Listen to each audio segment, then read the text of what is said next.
Hey guys, this is Devin from Merit Outdoor, and right now it's a beautiful clear day. We've had 5 days of rain, and I want to show you guys what you can do to be a better archer. What I do on my days that we can't really hunt, can't go target shoot. About the only thing you can do is indoor shoot. And there's a couple things that I like to do.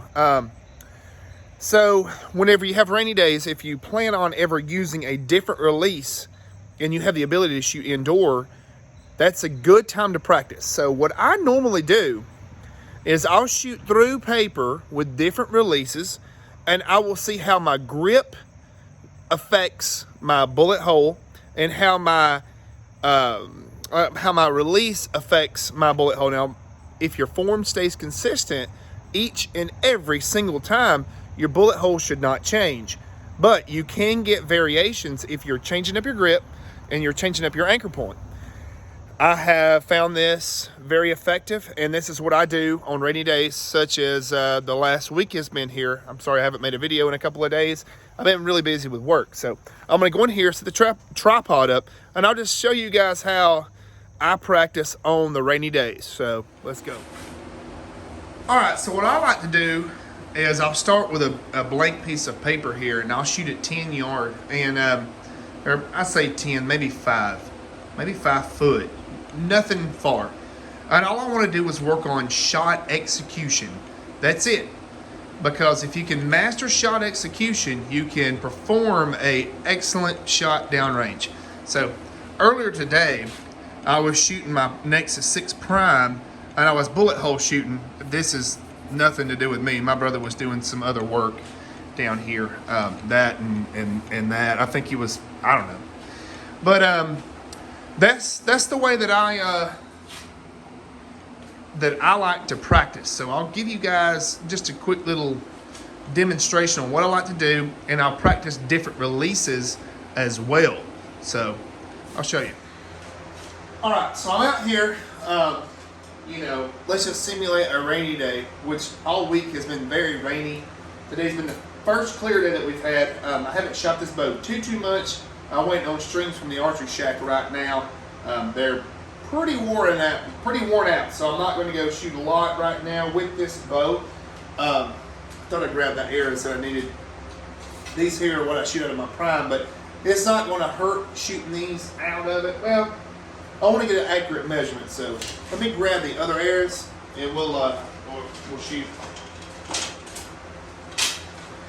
So right here, this bow here really likes the 300 spine Rampages. I think they're cut at 29 inches with 125 grain points and the factory Black Eagle points, or the inserts, sorry.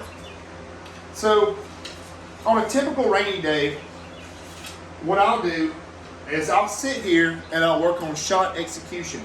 And I find that shooting through paper will really give me an accurate depiction on how I'm torquing the bow, how I'm executing the release.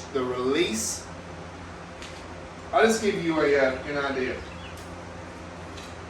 So right now I'm using a thumb, which is a Stand Profex, or it's like Profex X or something like that.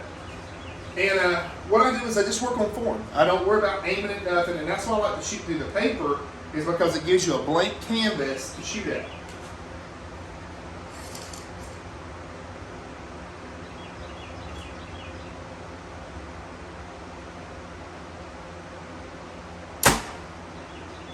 Perfect bullet hole. Now, I did kind of creep forward just a little bit on that shot. My shoulder is about gone. I'm going to have shoulder surgery pretty soon. I've tore something, and on my higher poundage bows, I'm having to pull down and bring it up. I can't do the up draw. I've really messed myself up pretty bad. I'll try it on this one. It's extremely painful.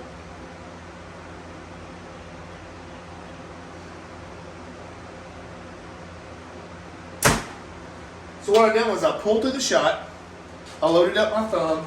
As you can see, I've executed 2 perfect shots. Now, this is a good time if you've ever been curious on shooting a hinge release.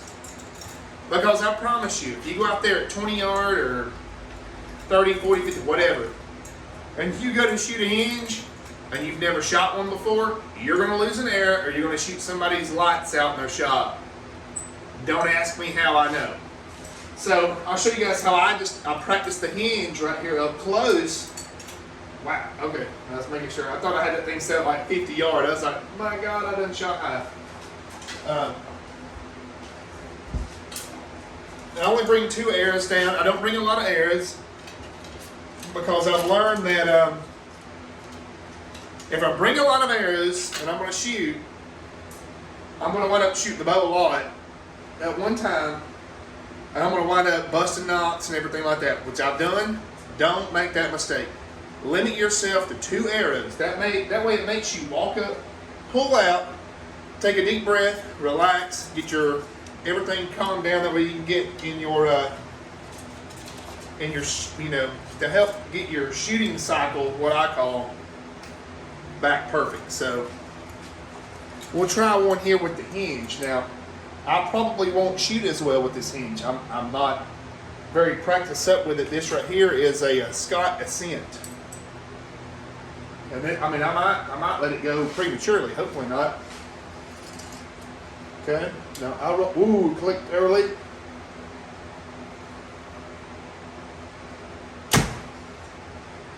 See, I don't shoot that release as well as I do my thumb. I haven't practiced that much with it. But this is the time that you practice these kind of releases. Now I have a Ultra View hinge here. It's a lot more forgiving, but the release is a lot longer, if that makes sense to you guys. So, whoa.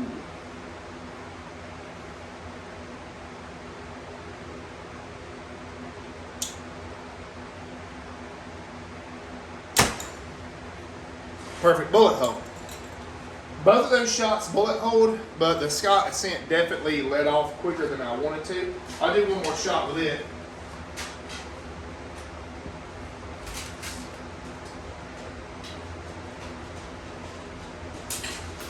And, this is just the way that I practice on days where you can't go outside and shoot.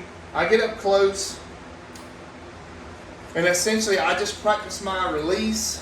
I know that I can bullet hole perfectly with a thumb, but if you, like I said, if you ever wanted to venture into the world of hinges, the best thing to do is to practice up close.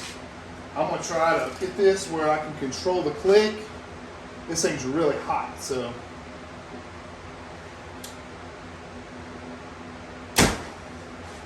Perfect bullet hole, but I'll say that I did not have control over that release like I would have liked to have had. I could adjust this thing to make it shoot well. But we're bullet holing with everything. So we'll go back to the Ultra View.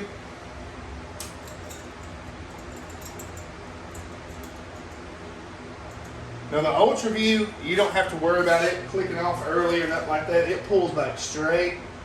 It's really a phenomenal release. This one here is a lot longer. I'll explain it here in a minute.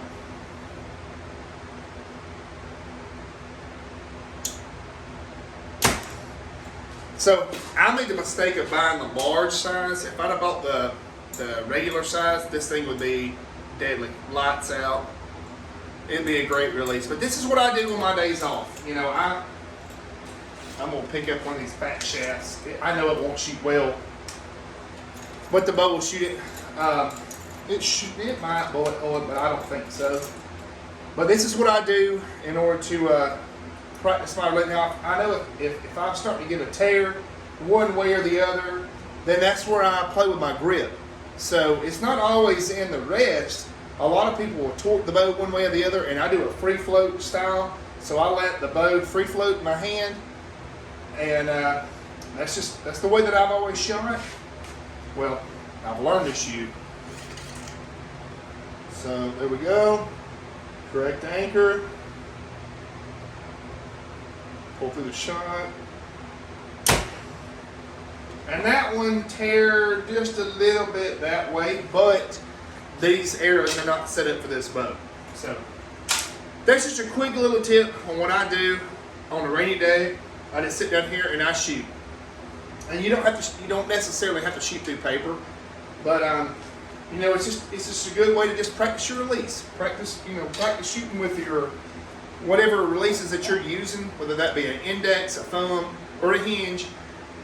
I wish that I was better at a hinge, but I'm just not.